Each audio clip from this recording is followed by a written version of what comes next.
Exam दर्पण channel पर आपका स्वागत है। मैं विनोद सर। आज का वीडियो कूलाम के नियम पर आधारित कुछ सवालों का रहेगा। ये सवाल चूँकि आप जानते हैं कूलाम का नियम बोर्ड एग्ज़ाम की दृष्टि से, चाहे वो यूपी बोर्ड हो चाहे सीबीएसई बोर्ड, दोनों के लिए बहुत ही अहम है, बहुत ही महत्वपूर्ण है। ऐसे में उसके कुछ सवाल यहाँ पर मैं आपको कुछ सॉल्व करा रहे हैं। तो उनमें से एक पहला सवाल है, वायु में एक दूसरे से 30 सेंटीमीटर दूरी पर रखे दो छोटे आवेशित गोलों पर क्रमशः 2 × 10⁻⁷ कूलाम तथा 3 × 10⁻⁷ कूलाम आवेश हैं। उनके बीच कितना बल है, ज्ञात करिए। ठीक है, फिर से, वायु में एक दूसरे से 30 सेंटीमीटर दूरी पर रखे दो छोटे आवेशित गोलों पर क्रमशः 2 × 10⁻⁷ कूलाम तथा 3 × 10⁻⁷ कूलाम आवेश हैं। उनके बीच बल कितना है, ज्ञात कीजिए। ठीक है, तो कूलाम के नियम के अनुसार पहला सवाल है, तो पहले सवाल को सॉल्व करते हैं। सॉल्यूशन।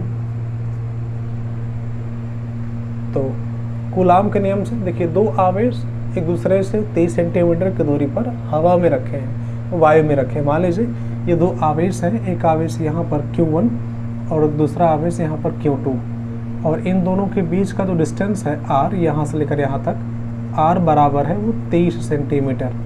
मीटर में बात करें तो 0.3 मीटर। Clear, 0.3 metre.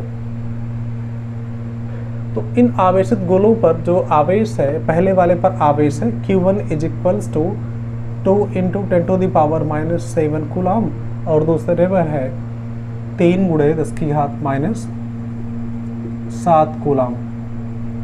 तो इनके बीच बल ज्ञात कीजिए।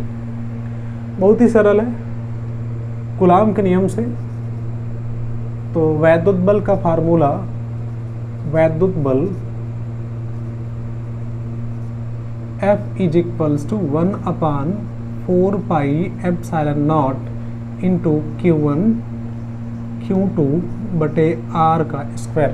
चूँकि वायु में रखे हैं इसलिए 1/4πε0।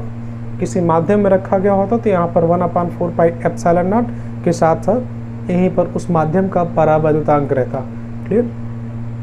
अब आप जानते हैं इस इतने का वैल्यू होता है 9 × 10⁹ रखेंगे। F = 9 × 10⁹ Q1 का वैल्यू है, ये दिया है सामने, 2 × 10⁻⁷ कूलाम, और Q2 का वैल्यू है 3 × 10⁻⁷ कूलाम अपॉन डिस्टेंस 0.3 का स्क्वायर। ठीक है, स्क्वायर। तो सॉल्व करेंगे आप, मिलेगा 2×6, मतलब 2×6 × 9, तो 9 × 6 = 54 होता है, 54। 10⁻⁹ और 10⁻14 कितना होगा, तो 10⁻⁻5। क्लियर, बटे 0.09। ठीक है, दशमलव हटाएंगे, ऊपर 100 हो जाएगा, यानी 100 का गुणा हो जाएगा, यानी कुल मिला के ये मिलेगा आपको F = वैद्युत बल F = 5400/9 × 10⁻5। 9 × 6 = 54, 6 बार जाएगा, मतलब 600 मिलेगा ऊपर। तो वैद्युत बल F = 600 × 10⁻⁵, या इसी को लिख सकते हैं आप 6 × 6.0 × 10⁻³ न्यूटन। क्लियर। तो ये रहा वैद्युत बल आवेश Q1 और Q2 के बीच, जो कि 30 सेंटीमीटर की दूरी पर रखे हैं, तो उनके बीच लगने वाला बल, वैद्युत बल 6.0 × 10⁻³ न्यूटन निकल कर आता है। वही देखिए दूसरा सवाल कह रहा है कि एक वर्ग, आप इस क्वेश्चन को यहाँ पर स्क्रीनशॉट ले लीजिए पॉज करके, तो दूसरा क्वेश्चन सॉल्व करते हैं। ठीक, चलिए अब दूसरे क्वेश्चन को देखिए। तो कह रहे हैं कि एक वर्ग के दो विपरीत कोणों पर आवेश Q रखे हैं, दूसरे दो विपरीत कोणों पर आवेश q रखे हैं। यदि Q पर नेट वैद्युत बल शून्य हो तो कैपिटल क्यू अपान स्मॉल क्यू का मान ज्ञात कीजिए। ठीक है, चलिए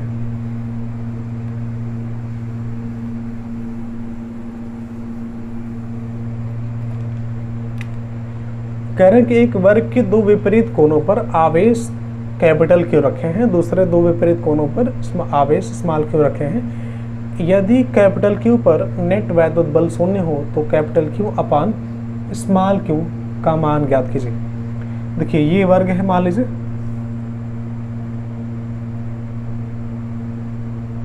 और इस वर्ग के दो कोने, एक यहाँ पर कैपिटल क्यू कह लेते हैं और यहाँ पर स्मॉल क्यू, यहाँ पर कैपिटल क्यू और ये स्मॉल क्यू। क्यों?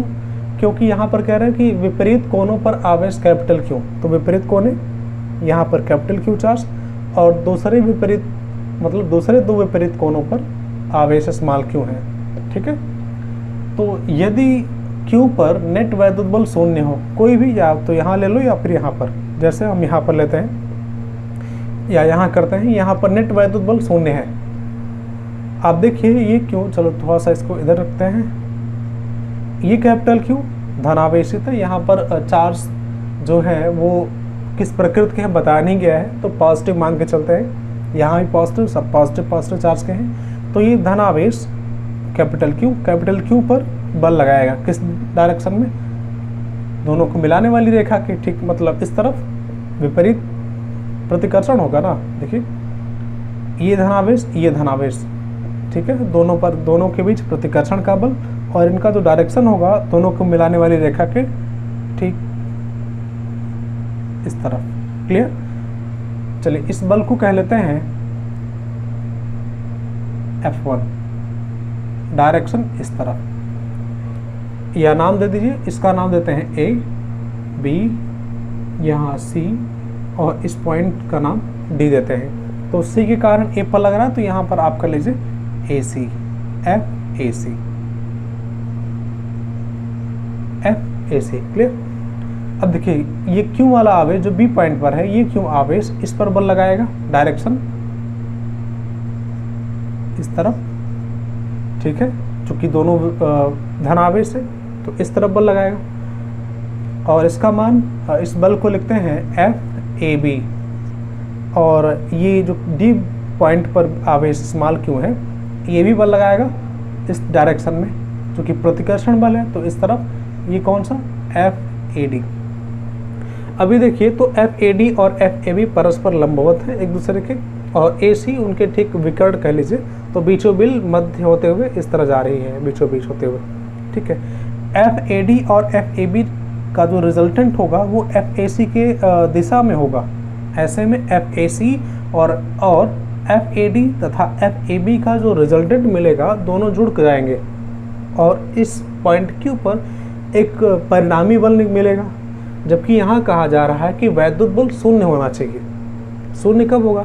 जब इस FAC बल का एक बराबर परिमाण का परंतु विपरीत डायरेक्शन में एक अन्य बल हो। समझ रहे हैं आप? देखिए इन्होंने कहा कि कैपिटल Q पर नेट वैद्युत बल शून्य हो तो कैपिटल Q बटे स्मॉल q ज्ञात कीजिए।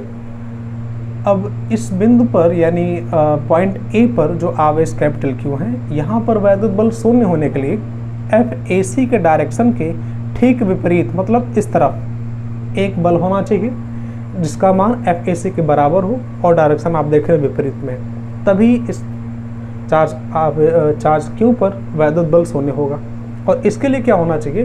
FAD को इस डायरेक्शन में और FAB को इस डायरेक्शन में। इसका मतलब ये स्मॉल q नेगेटिव चार्ज का होना चाहिए और ये वाला भी नेगेटिव चार्ज का होना चाहिए। क्लियर? अगर नेगेटिव चार्ज का है तो ये ऋणावेश है और ये धनावेश, इनके बीच लगेगा आकर्षण बल और डायरेक्शन इस तरफ। नाम देते हैं इस बल का FAD, और इस माइनस जो बिंदु P पर है, माइनस Q आवेश कारण इस पर लगने वाला बल कैपिटल Q पर डायरेक्शन इस तरफ, क्योंकि ये भी आकर्षण बल होगा, तो इसका नाम देते हैं FAB। इसको हटाते हैं। क्लियर? ऐसे में इन दोनों बलों का जो परिणामी बल निकलेगा वो F मान लेते हैं इस तरफ, डायरेक्शन इस तरफ। क्लियर? चलिए, अगर ये इन दोनों का परिणामी बल F है, ठीक है। तो इस बल F का मान और FAC का मान बराबर होना चाहिए और तभी कैपिटल Q पर वैद्युत बल शून्य मिलेगा। क्लियर? चलिए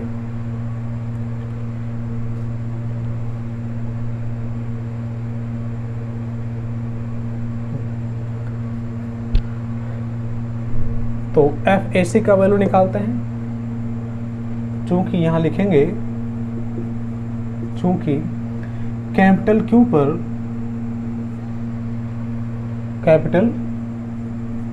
पर नेट वैद्युत बल 0 है,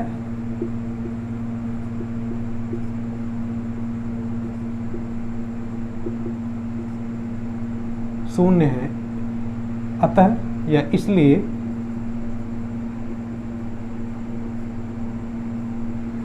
यहां लिखेंगे FAC बराबर कैपिटल F। क्लियर है? चलिए FAC निकालिए।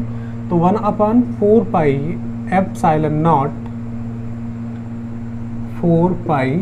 एप्सिलॉन नॉट इंटू कैपिटल ये Q और ये Q दोनों का गुणा करेंगे आप तो Q का स्क्वायर हो जाएगा, Q स्क्वायर बटे दोनों के बीच डिस्टेंस। मान लेते हैं इस वर्ग की प्रत्येक भुजा की लंबाई a है, तो कर्ण की भुजा क्या होगी, यानी विकर्ण की भुजा लंबाई, तो विकर्ण CA बराबर √2a। क्लियर? तो यहाँ पर √2a का स्क्वायर बराबर F इन दोनों बलों का परिणामी है। देखिए डायरेक्ट दूरी कितना है a, Q कैपिटल Q, यहाँ भी माइनस Q कैपिटल Q है। ठीक है, तो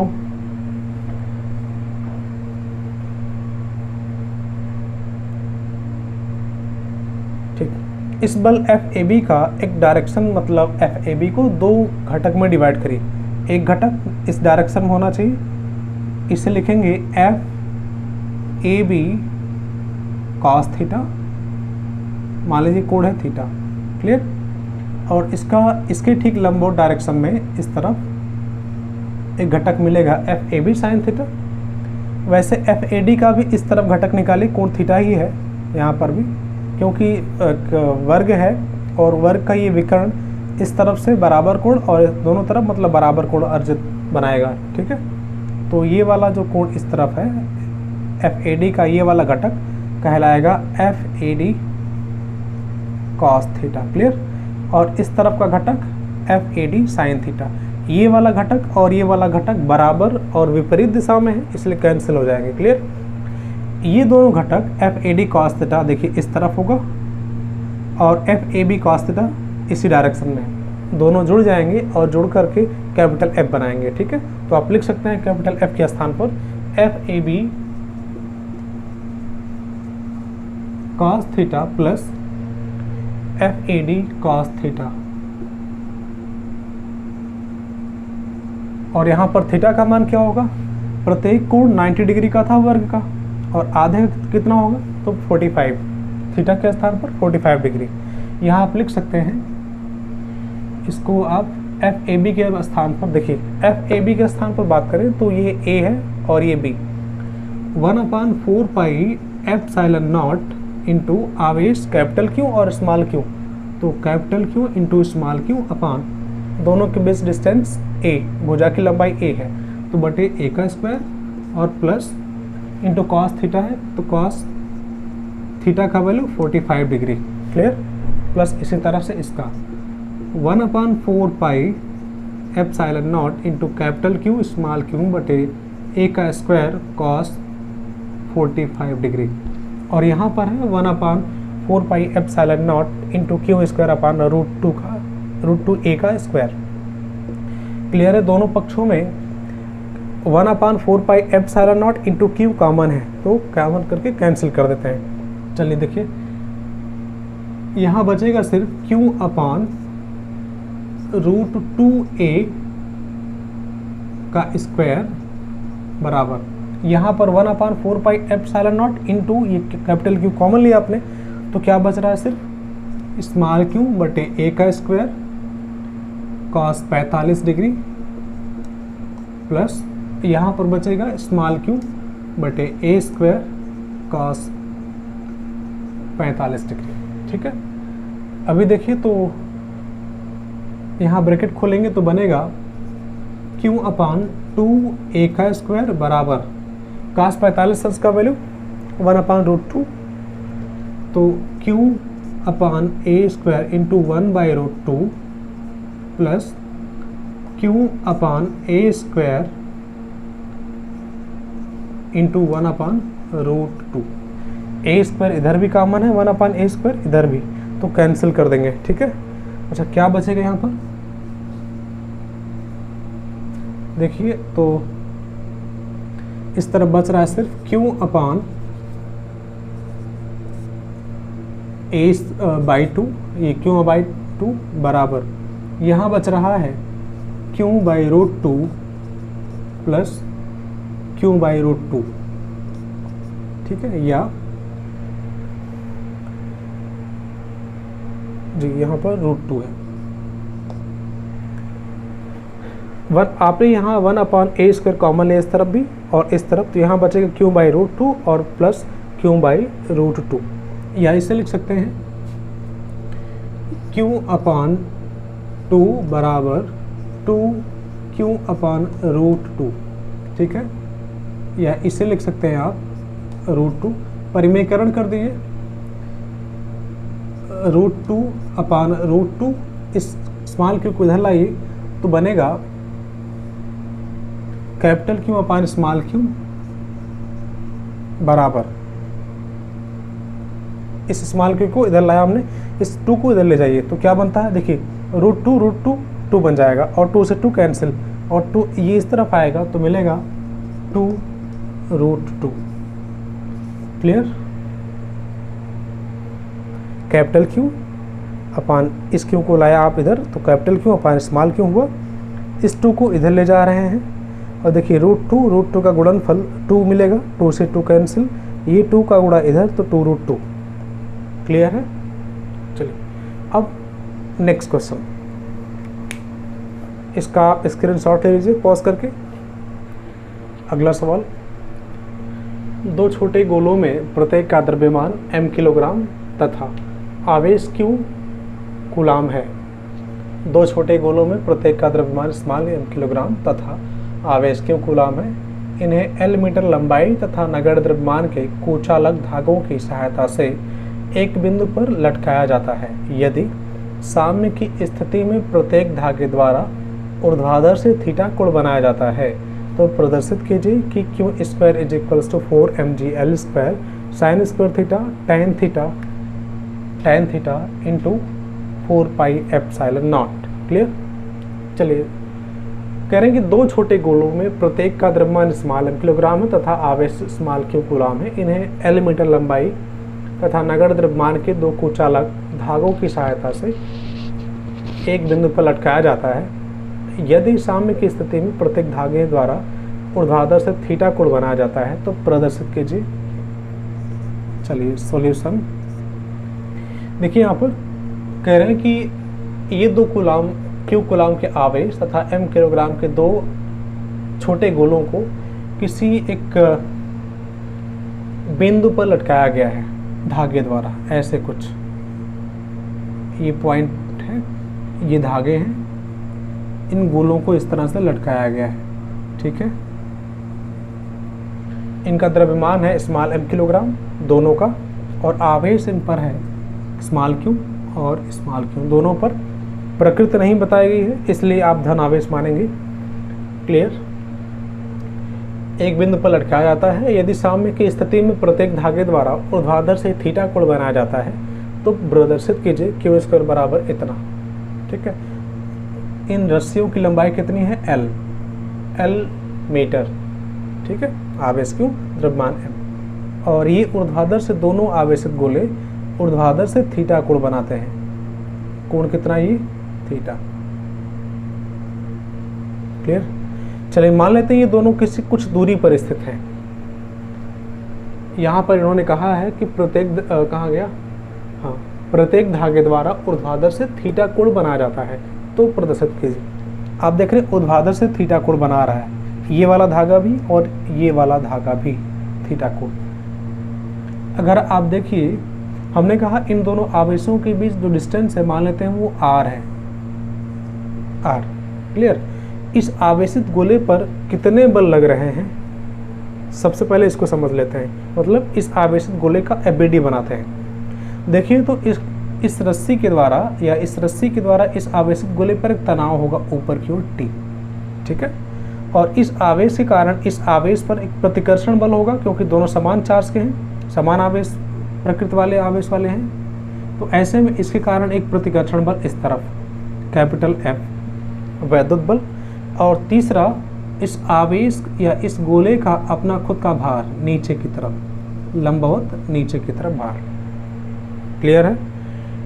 अगर ये साम्यावस्था में है दोनों आवेशित गोले, देखिए जैसा यहाँ बनाया गया वैसा यहाँ कंडीशन मिलेगा। क्लियर। अगर ये साम्यावस्था में है तो ऐसे कंडीशन में देखिए आप इस आवेशित गोले का ऊर्ध्वाधर की तरफ एक बिल्कुल mg की लंबवत ऐसे, ठीक है, वर्टिकल एक रेखा खींचे तो ये रेखा इस धागे से थीटा कोण बनाएगा जो यहाँ बना है, क्योंकि एकांतर कोण होंगे। कहने का मतलब इसके समानांतर एक लाइन खींचे इस तरह से ऊपर की ओर, ठीक है। या ऐसे करेंगे कि तनाव T को दो घटक में डिवाइड करें, एक घटक mg के ठीक विपरीत ऊपर की ओर ऊर्ध्वाधर, और दूसरा इसके ठीक लंबवत क्षैतिज घटक इस तरफ जो थीटा के डायरेक्शन में है उसको कह लेते हैं T cos थीटा, और जो इस तरफ क्षैतिज घटक में रहेगा वो T sin थीटा। चूंकि ये साम्यावस्था में है इसलिए T cos थीटा mg के बराबर होगा और F T sin थीटा के बराबर होगा। तो आप यहाँ लिख सकते हैं T cos थीटा बराबर mg पहला इक्वेशन, तथा F बराबर T sin थीटा, F बराबर T sin थीटा। इसको ऐसे लिख लेते हैं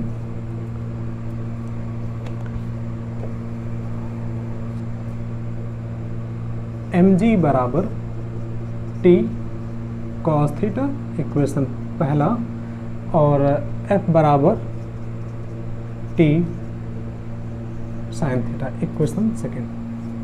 ठीक है। यहाँ करते हैं इक्वेशन सेकेंड बाई 1 से, ठीक है, दूसरे में पहले से भाग करते हैं। समीकरण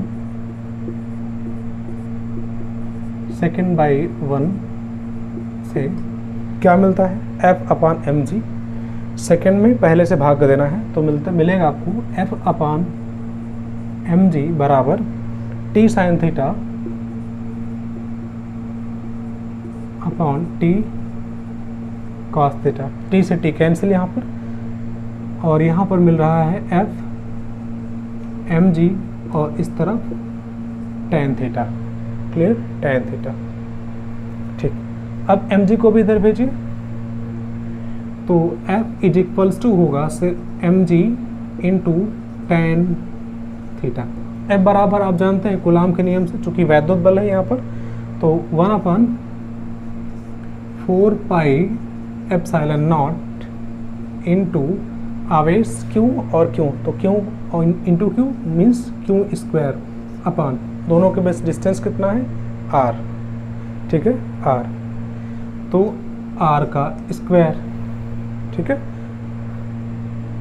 R का स्क्वायर। चलिए बराबर क्या, mg tan थीटा। ठीक है, इसकी स्क्वायर का ही वैल्यू निकालना है, यहाँ पर हमें प्रदर्शित करना है, मतलब प्रूव करना है। तो Q स्क्वायर को इस पक्ष में रखेंगे, बाकी सबको इधर भेजते हैं, तो क्या मिलता है, Q square is equals to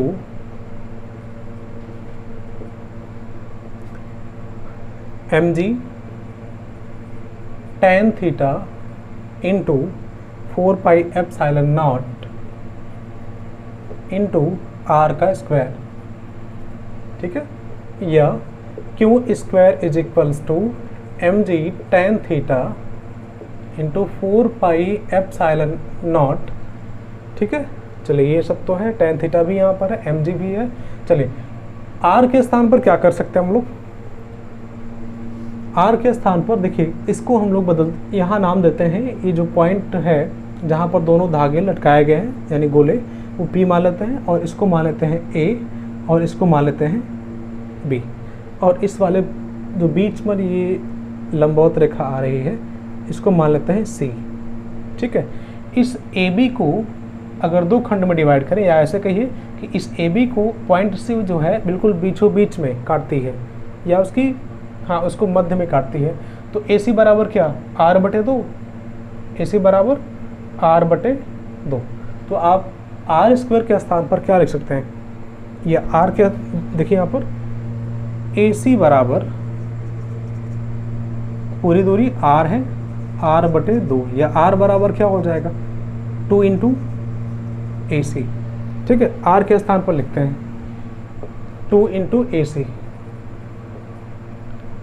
square में रहेगा, स्क्वायर बराबर M ji tan theta into 4 pi epsilon naught into A C. अच्छा एक बात और,